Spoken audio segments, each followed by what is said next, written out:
Good to see you out in Arizona. Let's first start with Yoan Moncada. We talked to Ken Rosenthal about it in our opening hour. Where do you see Moncada signing? Which team do you think is basically the leader in the clubhouse at this point? You know, there have been probably 11 or 12 teams that have really shown a lot of interest in Moncada. And next week's going to be a big week. According to his representatives, a week from today, he hopes to have a deal in place. So for now, I think people are speculating it's going to be a team like the Dodgers or a team like the Yankees because they can afford to pay his salary. But more importantly, or just as importantly, they're going to be able to afford to pay this tax overage for the international signing guidelines.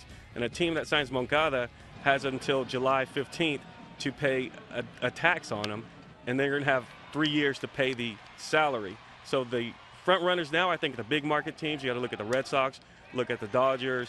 You can't sleep on the Giants, and we'll see what the Yankees do. Hey, Jesse, I don't know if you know this or not, but I heard the guy representing him is an accountant. Right. He's a CPA. His name is David Hastings. He's based in Florida. He's a first-time guy. But you got to give him some credit. He really pushed to have these rules with OFAC and MLB changed. Granted, this is his first time, but he's made a lot of progress. I think a lot of people have made some comments here and there about his experience level, but you got to look at what he's done so far, and we're going to see, proof's going to be in the pudding next week, the type of work he's done when Moncada signs with somebody. Good for him, man. Congrats to David. Right. Wow. You've seen a lot of these guys, Jesse, more so than most.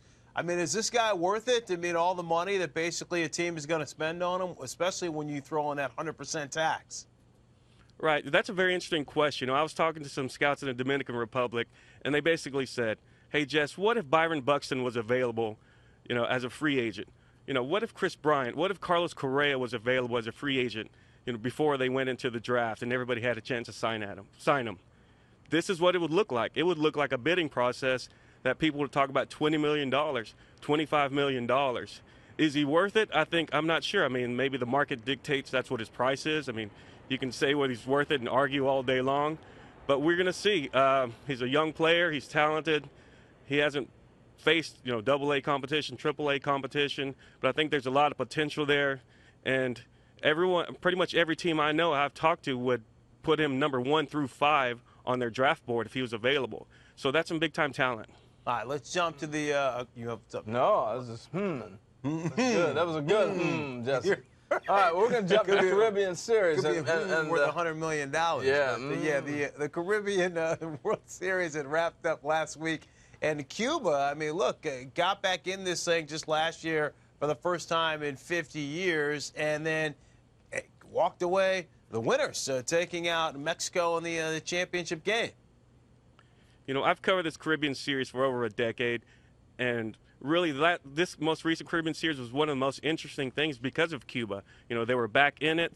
They had a couple players, Yulieski Goriel, another player named Frederick Cepeda, who a lot of people say they would be big leaguers if they ever defected Cuba, and who knows if that will ever happen. But it's so interesting. So you have those guys, you have some potential minor league prospects, and you also kind of throw in the political flavor to it. I mean, there were a couple defections during a Caribbean Series. I mean, that never happens. We're used to reporting on games, and the next thing you know, we're reporting on 2 guys leaving a team, and then a guy named Vladimir Gutierrez left the team and a file for political asylum in Puerto Rico. I mean, that kind of speaks to, all the elements that surround the Cuban team. In the 9th inning of 2 games, protesters ran on the field. I mean, this just speaks to the realistic situation that follows the Cuban team. I mean, baseball-wise, it was fun to watch. The Cubans were fun. Mexico had a great team led by Benji Gil, former major leaguer. Venezuelans played well. Puerto Rico, I know they wish they could play well. Eduardo Perez managed them.